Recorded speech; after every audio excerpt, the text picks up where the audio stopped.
Let me suggest a principle that may be useful in thinking about going forward. How do we use this and what do we do? The role of a teacher is not to talk. The role of a teacher is to invite learners to act so that they can learn for themselves. And they need to act in accordance with correct principles.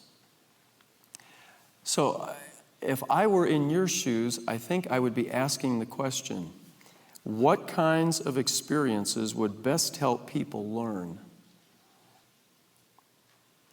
And I would really seek inspiration in relation to that. Now, let me disclose just a bias, or a prejudice, I guess. I think we talk too much because we believe talking and telling is teaching, and it's not.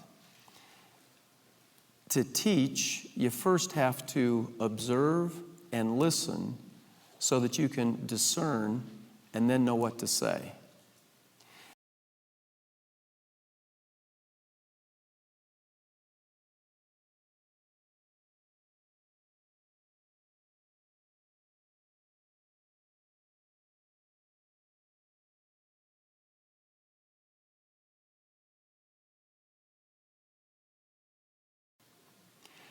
The very process of people prayerfully seeking inspiration to learn and to improve, they will be taught things by the Holy Ghost that no lecture is ever going to dispense.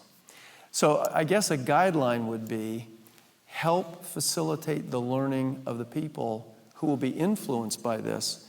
Don't just give them a lecture about it.